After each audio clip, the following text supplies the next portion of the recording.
All right, happy Friday again, everyone. It's time for another weekly chat. And Dr. Wright, it once again brings us to Lebanon High School, the site, the hub, if you will, of our vaccination site for our teachers and staff. Wave 2 today. Wave 2, March 25th. 6. 6. Boy, it just goes so quickly. But we started the first round March the 5th. That's right. And here we are with the second round, and hopefully that final piece that really protects everyone, and that's what we were shooting for. Yeah, and again, this the atmosphere here once again is very, very positive. There's yes. lots of people, lots of staff and teachers. They're excited to get this done.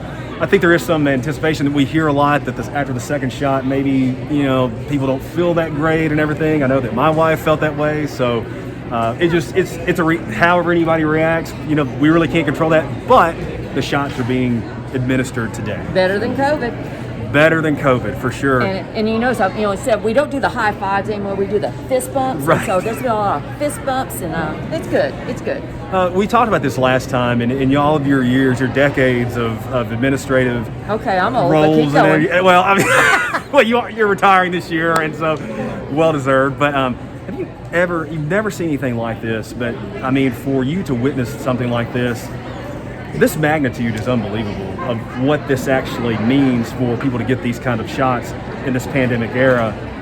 Probably something you never thought you'd see before you retired. No, and I go back to the early 80s, and there is nothing that's been such magnitude or catastrophic event in my memory, but even going back to when I was in school. Mm-hmm. And I know that I've had some people that are just a few years older than I am, so, obviously you don't remember polio. I don't remember polio, but I remember as far as the effort that was made as far as to get everyone vaccinated because of the huge ramifications that before they had a vaccine, how it devastated this country, including a president at the time. So the only thing that would even come close, and not going back to the flu of 1918, apparently this country has been through something similar. Mm-hmm. But when you look again, as far-reaching as COVID has been, not only locally, regionally, but across the nation, but internationally, there's not been anything like this, and it's impacted every level of life, and we've certainly seen the ramifications on our young people as far as trying to educate, and that's been a huge disruption for them. Not only the loss of instruction, but this has been a traumatic time. It has. We have seen great strides and improvement from last fall to where we are now. We were very curious to see how things would come following spring break 2 weeks ago. So far, so good. We haven't had to issue a school shutdown individually, much less a district-wide shutdown. Overall, the health has been pretty good. It has been, and I attribute a lot of that it's not that we've gotten better at it, but it's the effort of everyone, including our students. Our students are the ones that even remind us as far as the protocols, and I can't say enough about whether they're, the little guys to the high school kids, because I can walk down into a school and my mask might be down a little bit, and it's sort of, I get this as a reminder. So it's been an effort. I think that our practice is far better. I think there's more sensitivity as far as if I don't feel well, let's get checked, as opposed to coming in and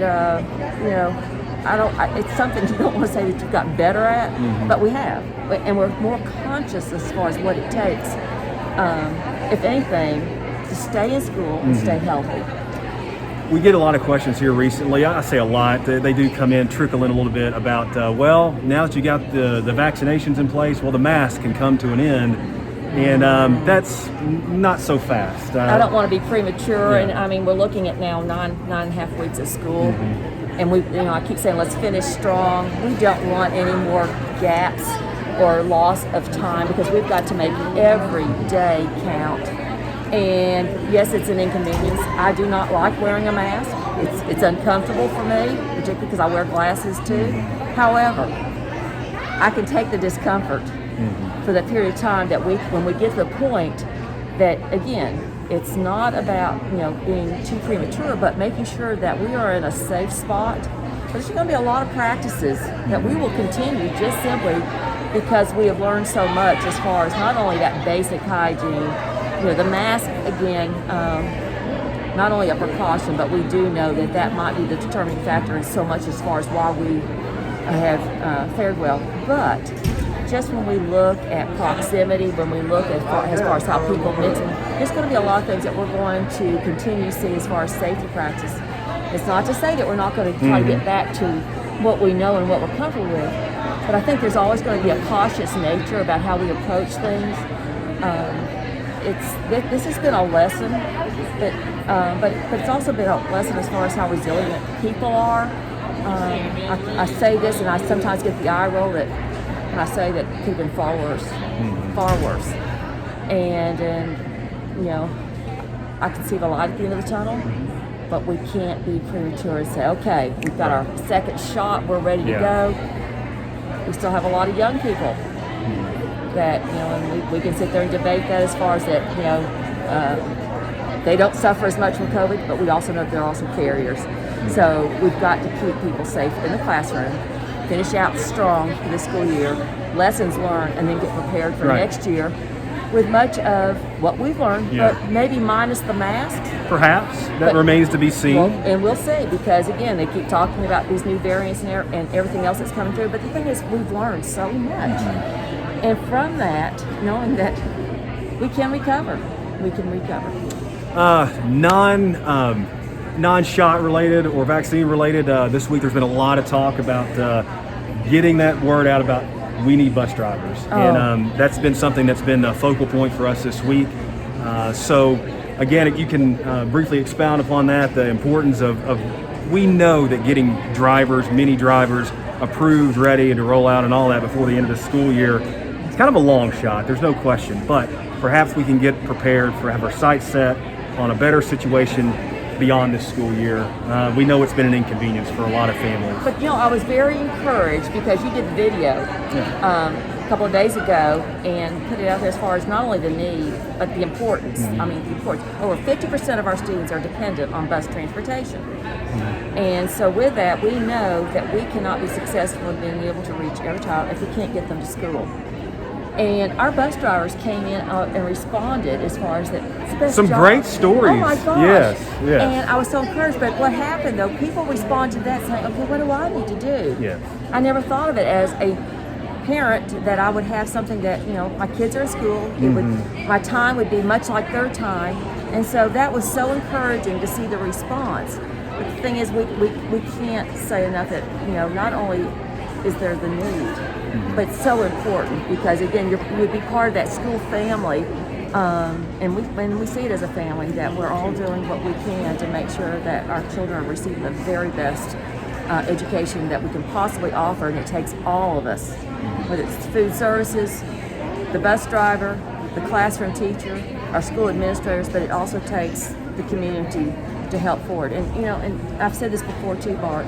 This is an issue that we're seeing everywhere. Yes. It's not something that's unique to Wilson County. I've been with the superintendent colleagues for this last couple of days, and that was a number one issue, talking about what happens when we get to the point that we can't find the employees that will cover our buses, but also feed our children. Right. And so we've got to really look at that. That's paramount. It's as important as what's taking place in the classroom. Yeah, and again, we just urge people to at least reach out to us to get the information, to get all that information that you need to make a sound decision on whether you want to pursue being a bus driver or not in our district. So we close things out. You and I discussed this just moments ago. Once again, last night, a rocky night throughout Middle Tennessee, and particularly Nashville and South, portions of southern Wilson County.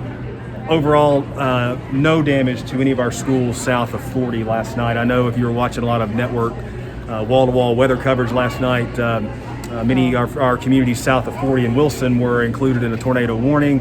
Even mention of a possible school that may have had slight damage or debris near that, but you're here to say that no damage to any of our schools. In fact, it was 3 schools that we were afraid that, because when you looked at the trajectory, and and how that storm was In those schools, we were talking about Gleyville Middle, Gleyville Elementary, and Wilson Central. Central, and going up towards Watertown, and then Tucker's Crossroads as well.